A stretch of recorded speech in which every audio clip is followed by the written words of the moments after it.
Mama's Boy, Chapter 1, written by me. Chapter 1, Day 1, Dupree, 63. My radio chimed on the side of my outfit. I bring my hand up and squeeze the side of the radio, responding to the chief. Yes, sir, Dupree on radio. My hand once again falls to rest on my side, and I walk to my office desk to sit down, the old floorboards creaking under my weight. Great to have you back, Estelle. I let out a sigh of relief to my boss's happy interaction with me after being gone for so long after the incident. Yep, it's been a while. The radio picks up a light chuckle from the other side. Chief was obviously glad to have his investigator back. You heard about those incidents over on Oaks. My eyebrows furrow out the name. Oaks was not far from my son's high school. It was an old beaten-up and rocky old road. No, please enlighten me. I take a seat at the beaten-up chair I had used over my years being investigator for the city. It creaks under my weight, adjusting back to its normal height. Well, Chief begins, in a terrible worried tone, and he sighs into the radio. Bringing my hand up once again, shaky this time, I click the side buttons of the radio. Chief, what happened? As I wait for the response, my brain begins to wander, so I open a search engine and begin skimming through articles. 3 teens by the name of Heather Casper, Jonas Blakely, and Amara Quinn were brutally tortured and murdered at Oaks, a road about 1 mile from Kettling High School. The 3 bodies of the young teenagers were found just 3 houses down the road in the cellar. The girls were hung, the male was brutally stabbed in the chest what seems to be 42 times. No guilty citizen was found at the scene. Chief Harlow believes they had fled the scene a day before authorities had arrived at the scene due to a concerned neighbor. My eyes stared at the screen, my hands stuck, hovering over the keyboard. Yeah, it's, do you want me to explain it? I can hear the nervousness in Chief's voice. He doesn't want to explain this any more than I want to hear it come out of his mouth. No, I just saw it. That's devastating. The silence fills my ears, leaving my mind to wander places I wish it wouldn't go. I would hate to know what happened to those poor children. Sorry to, change the mood, but would you mind taking the job with me in 98? You're our only investigator now that Michael Castile quit a couple weeks ago. My eyes widened slightly at the mention of my coworker. Why had he quit? Suddenly something hits me like a bolt of lightning in my brain full of ideas. It must have been too hard for him with me being gone and all. Being detective is hard. A sigh comes through the other side of the radio.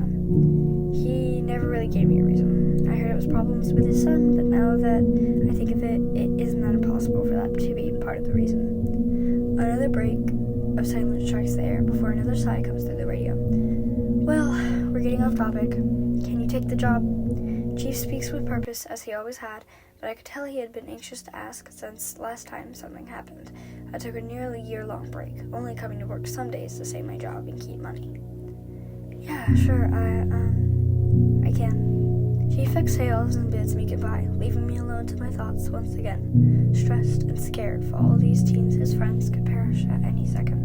On 2 shaky feet, I get up from the old chair and pick up the glass of water that has been evaporating on my desk over the past 4 stressful weeks. It feels cold in my hands, like a popsicle on a warm summer day compared to a child's warm, sweat-filled hands. The doorknob in the palm of my hand feels cold as well as I slowly twist it, letting more cold air in from the rest of my house. At my feet, our silky orange cat, Buster, brushes against my leg. For some odd reason, I feel as if he too knows something wrong will happen. Hello, boy. I run my hand along his soft fur-covered back and along his tail before he runs behind me into my room for his cat tower. Once I had made my way down the stairs, my eyes adjusted to the light that the large windows above the stairs brought. When my eyes scanned the living room tiredly, they moved to the door, the knob still, and the house creaking under the weight of the wind outside.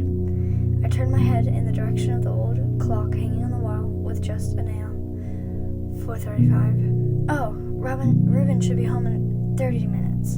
A mutter escapes my mouth, and I walk slowly to the couch, resting my tired eyes. Time passes by like a train, seemingly fast to the naked eye, but in comparison to its destination, the train ought to be moving at 1 mile per hour.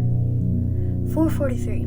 I get up and fill the sink with soap, dipping my hands in just to wake me up, only it distracts me from reality more. Once more, I run my hands along Buster's back. I can hear my surroundings somewhat better now. Buster meows softly and claws into the couch cushion beside me, making little biscuits in it.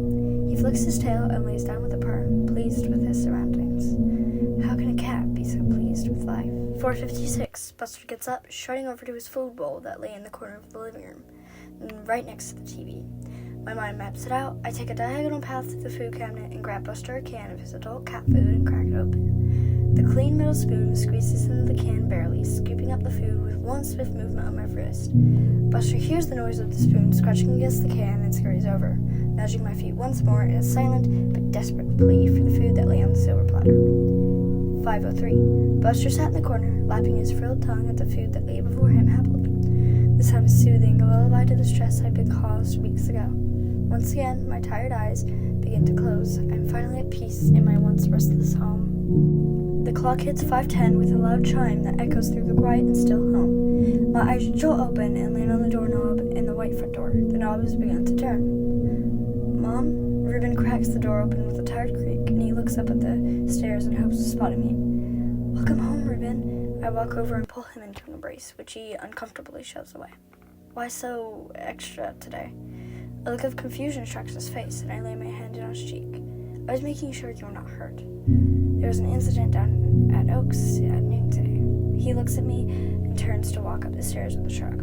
Well, I'm fine. My name wasn't in the news, was it? That means I'm fine. Something in his tone angers me, but due to the recent week and events, I decided to let it go and leave him to his own personal duties and worries until I leave for work. The time finally seems to be passing faster than before. I spent my time skimming through every article about the incident, looking for anything suspicious that would be worth reporting to Chief.